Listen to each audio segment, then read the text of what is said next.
Hello, this is a recording for homework 3B. There are only two problems. The first problem deals with the relative velocity in a flowing river. So let's consider, so this is a river, a diagram of a river, let's say.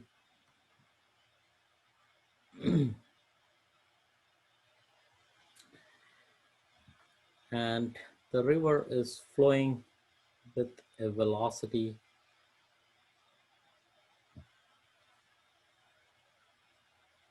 that's given to us. And this is the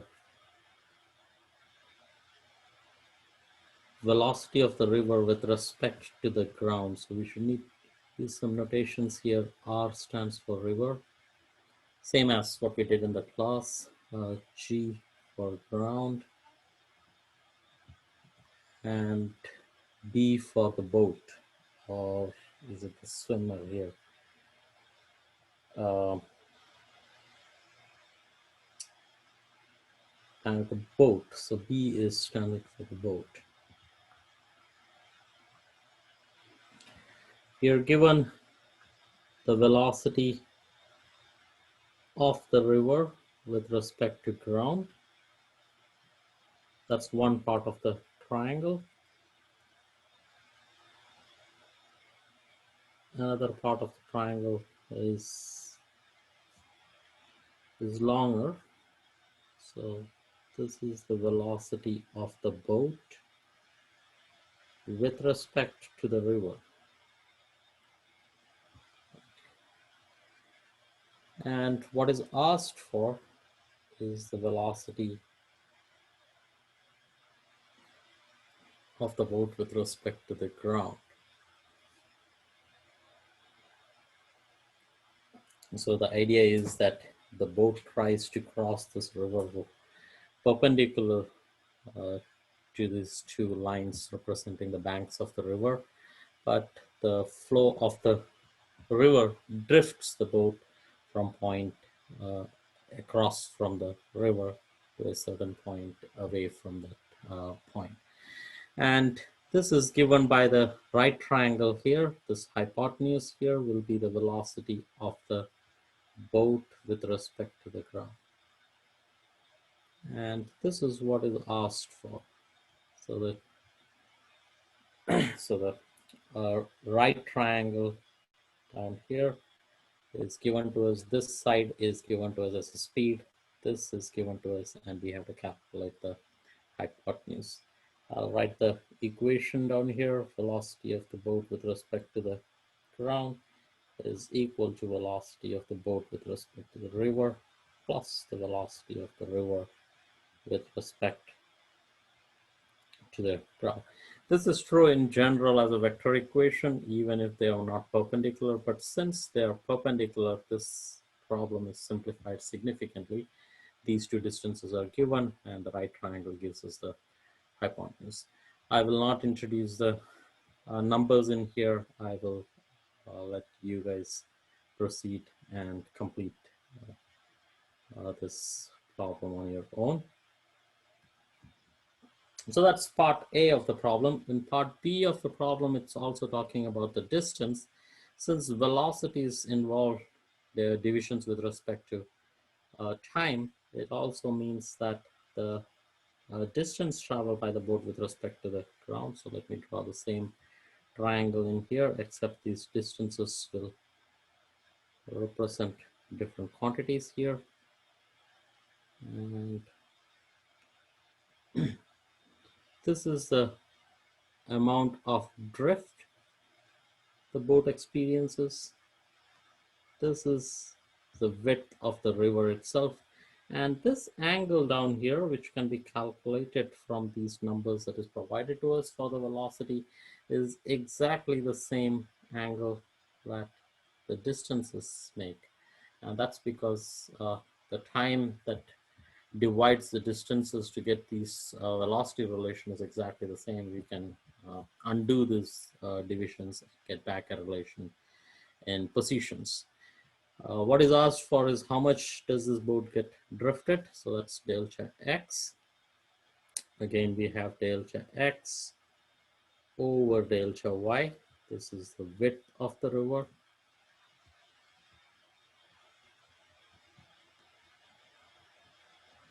That's actually equal to tangent of theta, and that's equal to the magnitude of the velocity of the river with respect to the ground over velocity of the boat with respect to the river. I've not put in the arrows in there that represents that these are the magnitudes, and this gives us a relation for calculating delta x, which is what is asked.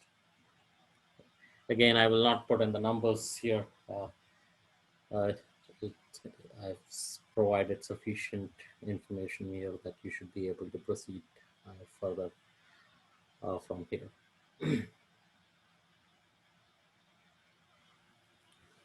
Problem 2 discusses a train moving in a rain.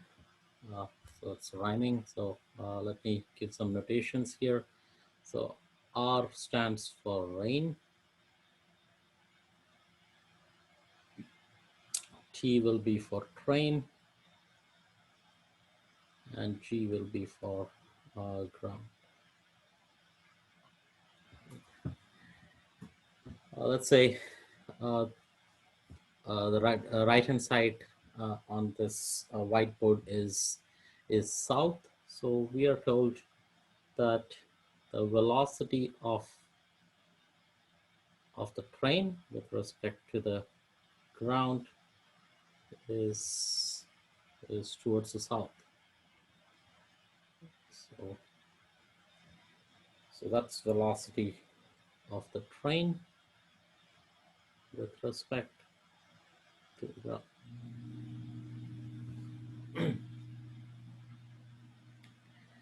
It is also given that there is a rain that is actually with respect to the ground making an angle of 70 degrees with the vertical, and it is also blown towards the south. So instead of flowing straight down, it is blown towards the south. So the rain will be represented by this vector.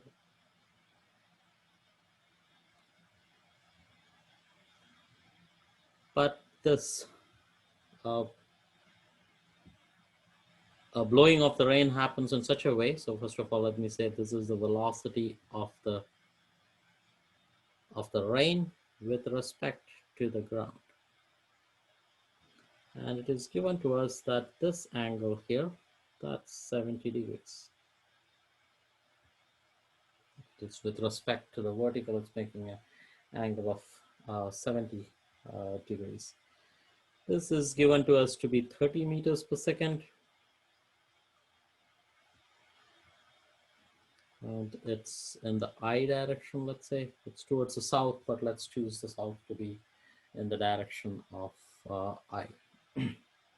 This is the vertical, and the longer vector represents the velocity of the, or represents the rain with respect to the ground.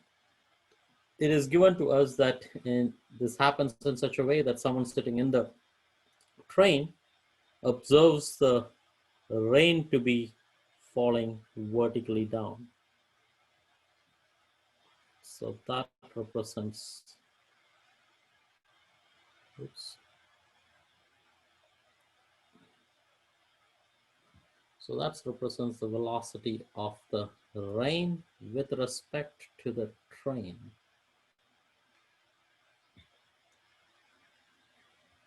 These two vectors add up to the longer vector, and since it is vertically straight down, you also have this to be a right triangle. So the equation we have here is that velocity of the rain with respect to the train plus velocity of the train with respect to the ground is equal to the velocity of the rain with respect to the ground. And we again notice this feature of relative velocity, that if we were to insert t in there, that gives you the resultant formula. We don't have to worry about this vector equation so much in this problem because this is a right triangle. So we have 70 degrees here. That also makes this 70 degrees. And what is asked for is the velocity of the rain with respect to the ground. So we are looking for the magnitude of this velocity.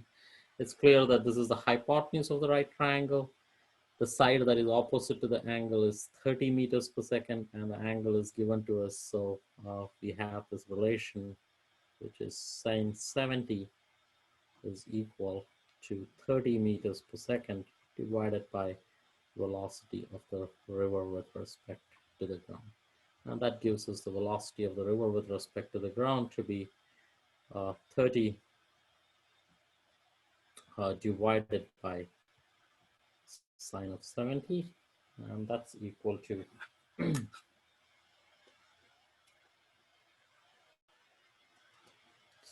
using my calculator, 30 divided by sine 70, that's 31.9 degrees. That makes it 32 degrees.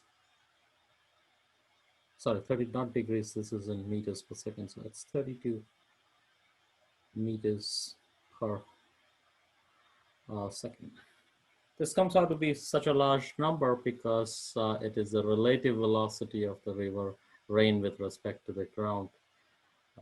The rain picks up that relative velocity, whatever is the velocity of the train shows up in the rain. So actually the rain is not moving that fast. And that is all there is to it in this problem. And this homework was a short one. We will start with forces next time.